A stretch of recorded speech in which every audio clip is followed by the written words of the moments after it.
And there's a whole team of people doing compressions and reviving somebody. Okay, nothing prepares you for realizing that the patient that you are coding is your grandmother. Okay, I need to give y'all some background story on my grandmother. So she was born in Meigs, Georgia, and then she moved to Tampa, Florida.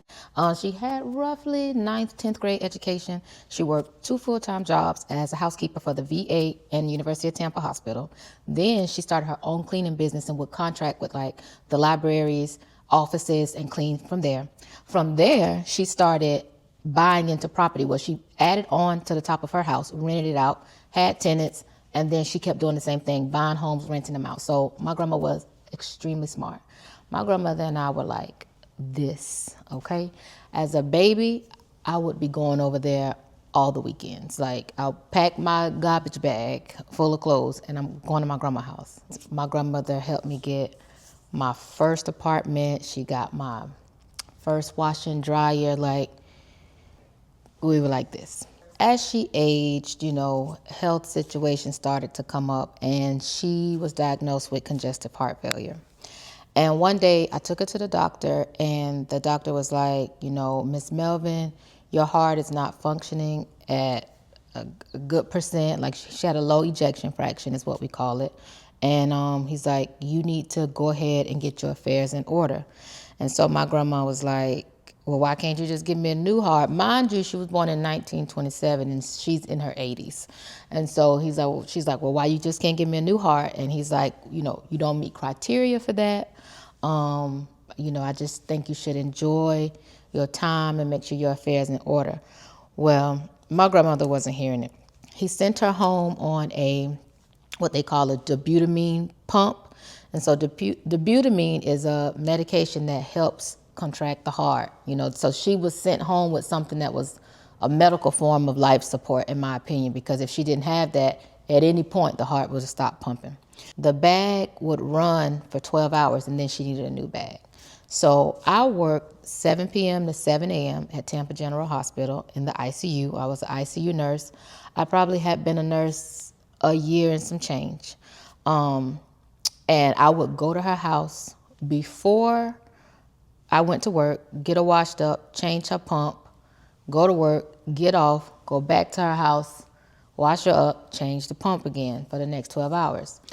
Mind y'all, this is like 2009, and I'm probably like 25 years old when this is taking place. She also had a nurse as well. So one day the nurse sees swelling in her legs and she sends her to the hospital. Her first day in the hospital, when I go into work that evening, I stopped by to see her. She was in like the telemetry unit. Mind you, my grandmother's birthday is May 31st.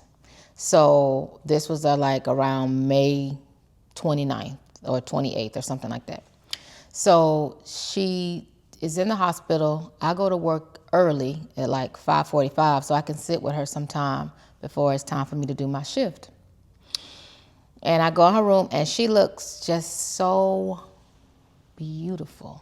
Like her skin looked pulled back. She looked so bright, healthy. She's sitting up eating her food and she's like, yeah, they say I should be able to go home tomorrow, and I'm hoping I can go home tomorrow so I can get ready for my birthday party, because she was going to be having a birthday party because her birthday was coming up.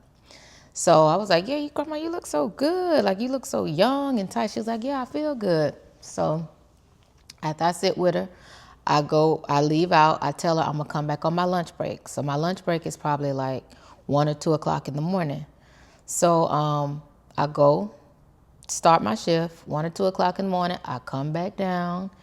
She's sitting up watching like the Andy Griffith show. I sit down there for 30 minutes on my lunch break with her. We talk.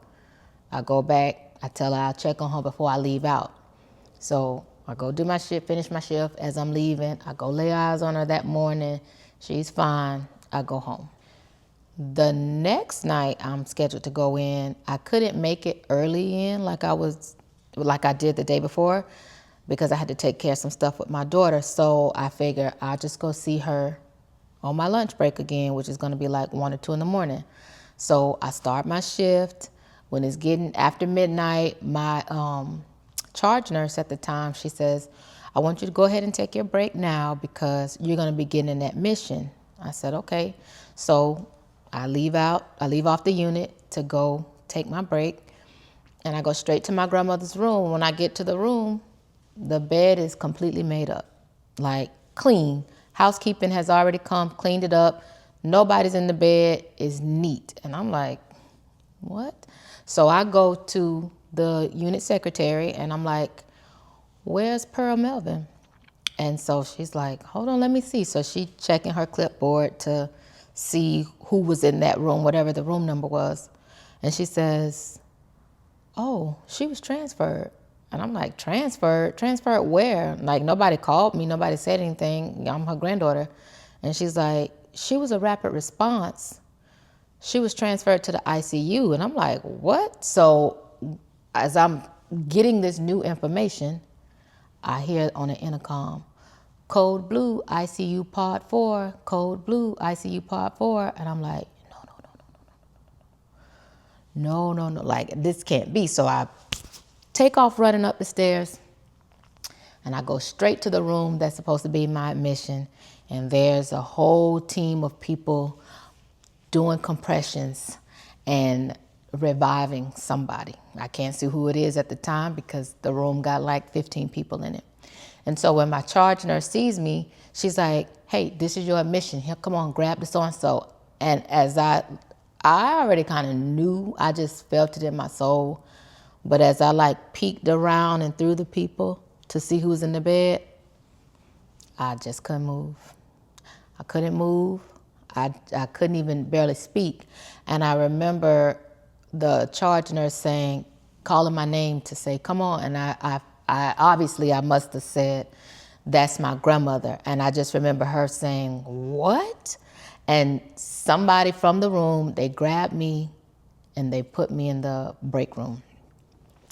I remember calling my mom in the middle of the night, just crying and saying like, they coding grandma, and I can't believe this, whatever the case may be. Long story short, she did end up passing away the day before her birthday. So I know it was the 30th and her birthday was the 31st. Following that, I didn't sleep probably for 3 straight days. 3 days. I just couldn't believe it. Like, I felt like this is what you see in the movie.